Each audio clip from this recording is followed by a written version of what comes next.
हमारा जो टॉपिक है आज वो है minerals and biological significance. Means के जो मिनरल्स हैं उनका कौन सा जो है वो हमारे पास जो उनकी अहमियत है।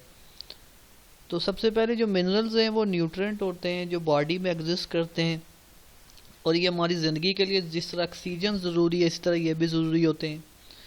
तो हमारी जो बॉडी है उसका 5% जो है वो वेट मिनरल से होता है, और ये हमारे पास फर्स्ट करो अब दांत जो है दांतों के लिए ज़रूरी है, इसी तरह हड्डियों के लिए, ब्लड्स के लिए, नर्व सेल के लिए।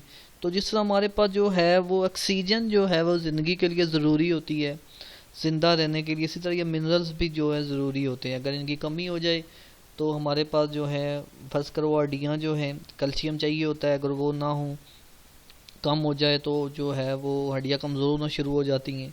तो सबसे पहले हमारे पास न्यूट्रिएंट जो हैं दो तरह के होते हैं, मैक्रो न्यूट्रिएंट और माइक्रो न्यूट्रिएंट। मैक्रो वो होते हैं वो जो हमारी बॉडी को लार्ज अमाउंट में चाहिए होते हैं, मिसाल के तौर पे कैल्शियम हो गया, फास्फोरस हो गया, मैग्नीशियम हो गया, सल्फर हो गया।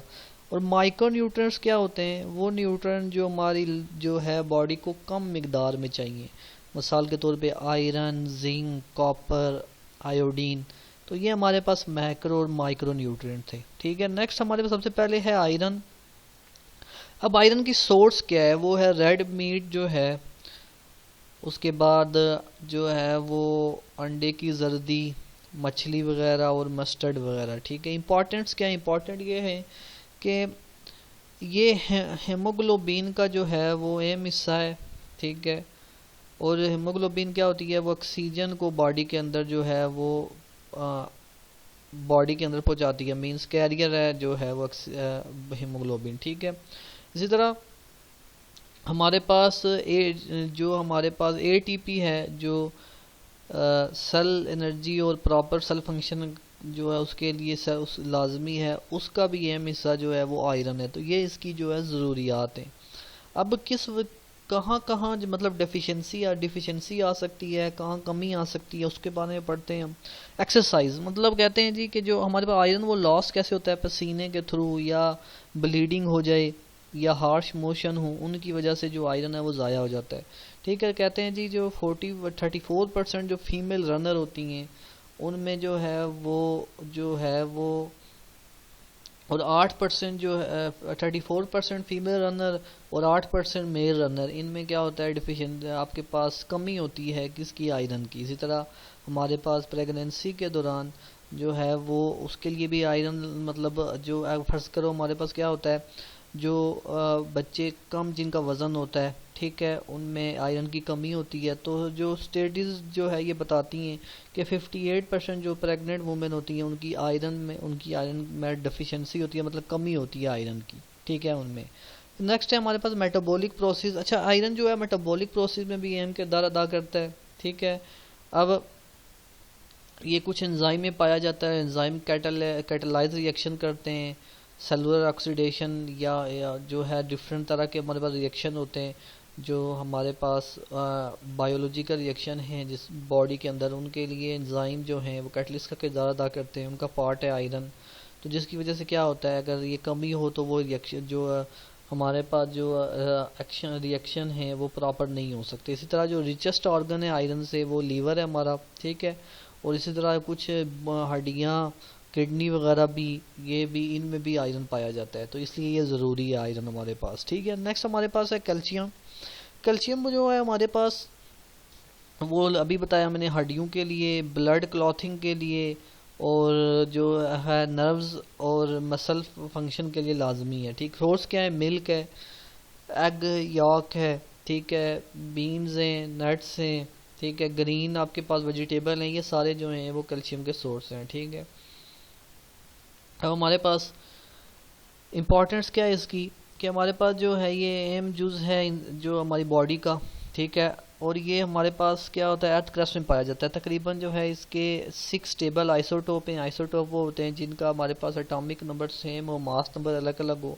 जो कैल्शियम 40 है वो तकरीबन 97% पाया जाता है इनमें से, और कैल्शियम 46 जो है वो कम 0.003% पाया जाता है। ठीक है, अब हमारे पास क्या है, जो विटामिन डी है वो अगर उसकी कमी हो हमारे पास, तो हमारे पास जो कुछ उसकी मतलब हड्डियाँ कमज़ोर हो जाती हैं, अभी बता चुका हूँ, ठीक है। उसके बाद एक रैकेट बीमारी है, उस वो भी हो जाती है अगर हमारे पास जो कैल्शियम की डिफिशियंसी हो, ठीक है। उसके बाद हमारे पास क्या तकरीबन 99% जो है बॉडी जो हमारे पास कैल्शियम है वो स्केलेटन में पाया होती है, और 1% जो है वो दांतों में और ब्लड में। इसी तरह हमारे पास जो इसकी 4 बायोलॉजिकल फंक्शन है, जो है ये स्ट्रक्चर जो है वो स्टोर का जो है मेन, मतलब जो आपके पास स्केलेटन है उसका मेन पार्ट है, ठीक है। उसके बाद एक्स्ट्रा सेलुलर जो रेगुलेशन है उसमें गेम अदा करता है, और को फैक्टर है हमारे पास मतलब ये जो एक्स्ट्रा सेलुलर एंजाइम है उनकी जो प्रोटीन के रेगुलेशन में जो है उनका हिस्सा होता है, उनका जो है ये अहम जुज़ है, ठीक है। तो उसके बाद हमारे पास एक्ट्रोफायोलॉजिकल जो रिएक्शन है उनमें मतलब हमारे पास ये चार्ज कैरी करता है, या जो है वो चार्ज कैरियर भी है उन रिएक्शन में। तो ये इसकी जो है कैल्शियम की कुछ अहम प्रॉपर्टीज़ थी, मतलब ये कहाँ कहाँ इस्तेमाल हो रहा है, ठीक है।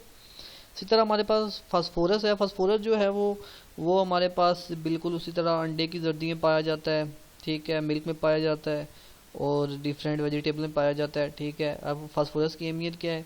फास्फोरस जो है वो प्लांट्स और एनिमल्स में होता है, ठीक है। तकरीबन ह्यूमन बॉडी में जो कहा जाता है 450 से लेकर 460 ग्राम तक फास्फोरस जो है वो, मतलब ज़्यादातर 454 ही लिखते हैं लिटरेचर वाले, तो जो 450 से 460 तक फास्फोरस जो है हमारी बॉडी में पाया जाता है, ठीक है। और ये एटीपी का अहम यूज़ है, और एटीपी आपको पता है जो है वो लिविंग और थिंग का मतलब एनर्जी का सोर्स है, ठीक है। और ये कॉम्प्लेक्स ऑर्गेनिक कंपाउंड में पाया जाता है, ठीक है, ब्लड में, मसल्स में।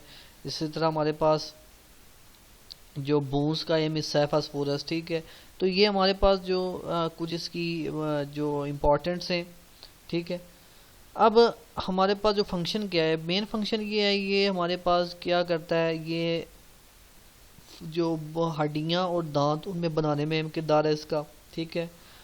उस पर बाद हमारे पास यूटिलाइजेशन जो होती है कार्बोहाइड्रेट्स की और फैट्स की प्रोटीन बनाने में, ठीक है। जो अब किस तरह जो प्रोटीन जब हमारे पास जो वो उसकी मेंटेन करता है, प्रोटीन हमारे पास रिपेयर करती है सेल को, टिश्यूज़ को, तो उन जो हमारे पास कार्बोहाइड्रेट्स और फैट्स हैं और जो प्रोटीन जो सिंथेसिस ऑफ प्रोटीन है उनको बनाने में इसका अहम किरदार है, ठीक है। इसी तरह हमारे पास एटीपी का भी अहम जुज़ है ये। फास्फोरस जो है वो विटामिन बी के साथ काम करती है, ठीक है।